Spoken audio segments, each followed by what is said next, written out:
आणि आता विषय निघालाच आहे तर मी पहिल्यांदाच ते विचारतो की मग श्राद्ध करताना सुद्धा बऱ्याच लोकांचे गैरसमज असतात की काही जण म्हणतात की नाही, आम्ही श्राद्ध नाही करणार, आम्ही काहीतरी डोनेट करतो, तेच आमच्यासाठी श्राद्ध आहे. सो ती गोष्ट तर एक रिस्पेक्ट त्याला आपण देतोच, पण वास्तूप्रमाणे किंवा मग ह्या गोष्टींप्रमाणे याला किती महत्व आहे? वास्तुशास्त्रामध्ये पण जो घराचा संबंध आहे तो पितरांशी जोडलेला आहे. नैऋत्येमध्ये पितरांचं स्थान आहे आणि वास्तूमधली जी मुख्य देवता आहे, जिने आपल्या वास्तुशास्त्राचा म्हणजे वास्तुपुरुष मंडळाचा मोठा भाग व्यापलाय, ती आहे आर्यमा. ती श्राद्धाची प्रमुख देवता आहे. जेव्हा आर्यमा चांगली असेल तेव्हा क्लॉकवाईज पद्धतीने, जे आपण मागच्याही पॉडकास्टमध्ये बोललो की मंडलाकार ऊर्जा, क्लॉकवाईज एनर्जी ती विवस्वान या दक्षिणेतल्या देवतेला देते आणि तिथून ती शुभ ऊर्जा नैऋत्येत पितृस्थानात जाते, जिथे पितर आहे. तर मी म्हणेन की तुम्ही देवस्थानांना डोनेशन आहे, अनाथाश्रम, वृद्धाश्रम, तुम्ही केपेबल आहात तर तुम्ही डोनेशन जरूर करा, माझी ना नाही. पण तुम्ही तुमच्या पूर्वजांसाठी तो एक दिवस काढून श्राद्धाचे विधी हे आवर्जून केले पाहिजे. कारण आपल्या आयुष्यात आपण प्रत्येक लहान मोठ्या गोष्टींना वेळ काढतो. Mother's day, father's day, birthday, rose day, अनेक डे साजरे करतो. तर जे शास्त्रसंमत आहे ते का नाही करायचं? तिथे मग तुम्ही ती पळवाट का काढता की आम्ही डोनेशन दिलंय, आम्ही देणग्या दिल्या मंदिरांना? तर ते चालणार नाही. त्यावेळेला पुन्हा 2 ब्राह्मण गुरुजी घरी येतील, त्यापैकी एक देवासाठी म्हणजे एक गण देवाचा, एक तुमच्या पितरांचा गण असेल आणि सत्य वसुदेव अशा त्या श्राद्धच्या देवता आहेत. जो काही तो विधी करतात त्यावेळेला आणि आवाहन करतात, तुमच्या गोत्राचा उच्चार केला जातो, तुमच्या पूर्वजांच्या नावाचा उच्चार केला जातो. आजोबा, पणजोबा, आज किती घरातल्या लहान मुलांना आपल्या आजोबा, पणजोबा, खापर पणजोबा यांची नावं माहिती आहे. मग तिथे पण ते सूत्र येतं ना की त्यांची प्रॉपर्टी चालते, पण श्राद्ध करायला मला वेळ नाही, मी बिझी आहे. हे पण आणि असं नाही आहे की पितृ 15 तुम्ही श्राद्ध करू शकता. महालया आरंभ असं लिहिलं असतं, बरोबर आहे. पितृ 15 सुरू होतो तेव्हा एक विशिष्ट तिथीला श्राद्ध केलं जातं. म्हणजे काळाच्या गतीत ती व्यक्ती जेव्हा मृतात्मा झाली, ज्या तिथीला मृतात्मा झाली, पितृ 15 त्या व्यक्तीला, त्या तिथीला धरून तुम्ही तिचं श्राद्ध करता त्या व्यक्तीचं. तर महालया आरंभ हे लिहिलं आहे म्हणजे जेव्हा सूर्याचा प्रवेश कन्या राशीत होतो. तुम्हाला तिथीला जर करणं शक्य झालं तर अतिउत्तम, नाही झालं तर सर्व पितृ अमावस्येला करा. तेही नाही झालं तर तुळशीच्या लग्नापर्यंत तुम्ही श्राद्ध करू शकता, जेव्हा सूर्य वृश्चिकेत प्रवेश करतो. महालय तोपर्यंत असतं, तर तितका वेळ तर काढू शकता तुम्ही.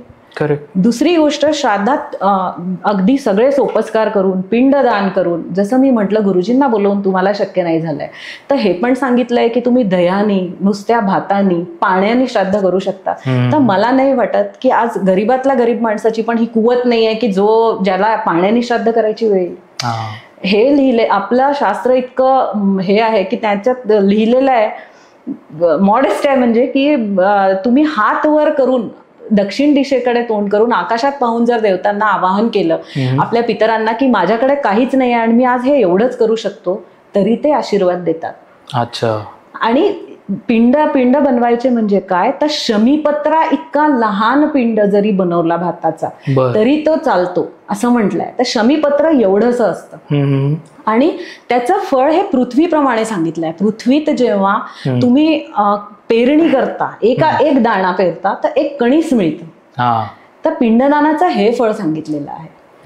तर मी हे सगळ्यांना म्हणेल की येणाऱ्या पितृपक्षात तुम्ही आपल्या पूर्वजांसाठी, गेलेल्या लोकांसाठी आवर्जून एक दिवस काढा. आणि त्यावेळी ते श्राद्ध जरूर करा. आणि ह्याला कुठे पण तो कट शॉर्ट मार्ग नसावा की आम्ही देणग्या देतो. अच्छा, तुम्ही देणग्या देता ते ऑनलाईन सोफ्यावर बसून पण देऊ शकता. प्रत्येक देवस्थान आज एक्सेप्ट करतं.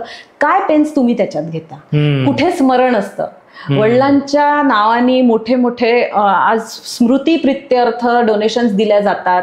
दगड ते नावाचे लावले जातात बाहेर, मोठी मोठी कार्यालय त्यांच्या नावाने बांधले जातात. पण ह्या सगळ्यात भावना कुठे आहेत? 5 मिनिटं तुम्ही बसून आठवलंय त्या वडिलांना, त्या आजोबांना, तुम्ही तुमच्या मुलाला सांगितलंय की तुझे आजोबा असे होते, तुझे पणजोबा असे होते, माझे आजोबा असे होते. कुठे त्या मुलाला गोत्र माहिती आहे त्याचं? तर हे सगळं जरूर केलं जावं. कुठेतरी आपल्या संस्कृतीचं रक्षण आपण त्यामुळे करतो आणि आपला रिस्पेक्ट आपल्या पूर्वजांप्रती आपण देतो. शेवटी त्यांच्या डीएनएतनं आपण आहोत. बरोबर. असं म्हणतात की गाणाऱ्याचं पोर हे सुरात रडतं. म्हणजे काय, तर ते गाणं त्याला त्याच्या पिढीतून चालत आलेलं आहे. तर आणि जेव्हा आपण हे सगळं करतो, कुठेतरी आपल्या घरातल्या पण ह्या आर्यमा, विवस्वान, पितृदेवता ह्या तृप्त होतात. घरात पितृदोषासारखे सूर्य राहू युती, शनी मंगळ युती याच्यासारखे अनुभव येत नाही. ओके. आणि स्पेशली पुन्हा वास्तुशास्त्राच्या दृष्टीने जर मी श्राद्धाचं आणि पितरांचं महत्व सांगेल तर नैऋत्य, जसं मी म्हटलं, ही सर्वसमावेशक दिशा आहे, अत्यंत महत्वाची आहे. आपण आधीच्या पॉडकास्टमध्ये बोललोय याच्याबद्दल. तर ही दिशा तुम्हाला जिथे व्यवसायात अतिशय स्टेबिलिटी देते, फायनान्शियल स्टेबिलिटी देते. आजच्या काळातला सगळ्यात मोठा प्रॉब्लेम जो आहे कन्सेप्शन, ते त्या दिशेशी संबंधित आहे. तर पितृस्थान जेव्हा बिलकुल अबाधित असेल, प्रबळ असेल, तेव्हा आपोआप तुमचे तिथे बीजांकन चांगलं होईल, कन्सेप्शन होईल, बाळ होण्यासाठी होणारे त्रास आहे ते होणार नाही. सगळ्यात मोठा पितृदोष तिथे दिसून येतो. ओके. तर असं पूर्ण हे त्याचं वास्तुशास्त्राशी असलेलं कनेक्शन आहे पितरांचं. आणि हा श्राद्ध हा त्या पितरांशी रिलेटेड टॉपिक आहे. अशा घरातले मुलं लवकर सेटल होतील, त्यांचे वेळीच लग्न होतील, त्यांना कुठलेही अशा अनैसर्गिक गोष्टी, रोग असा होणार नाही. तुमची संतती जितकी खुश आहे हे कशावरनं कळतं की आनंदी आहे, की तुमच्या पितरांचा तुम्हाला किती आशीर्वाद आहे. अच्छा. काही घरांमध्ये 25वी पर्यंत मुलं अतिशय उत्तम रीतीने सेटल झालेले असतात. जे त्या वडिलांना त्या मुलाकडे पाहून अतिशय आनंद होतो. त्या वडिलांना त्या मुलीच्या लग्नासाठी जोडे झिजवावे लागत नाही, त्याच्या सेटलमेंटसाठी त्यांना खूप वाट पाहावी लागत नाही. काही ठिकाणी या विपरीत स्थिती दिसते की जमलेली लग्न मोडतात, खूप महत्प्रयासाने लग्न झालं तर नोकरी टिकत नाही. ह्या दोन्ही गोष्टी जेव्हा आपण अनेक उपाय करून करतो तेव्हा मग पुढे इश्यूसाठी इश्यू येतो. तर हे सगळं पाहून ते जे वडील असतात ते निश्चितच आनंदी होत नसतात की अरे ह्याच्या जीवनात किती स्ट्रगल आहे. तर आपण जेव्हा हा आपला मार्ग हा असा सुखकर होत असतो ना, तेव्हा तिथे निश्चितपणे पितरांचा रोल असतो, त्यांचे आशीर्वाद असतात. तेव्हा ती त्यांची 4थी किंवा 3री पिढी ही इतकी आनंदी असते. अशी घरं मी पाहिली आहेत.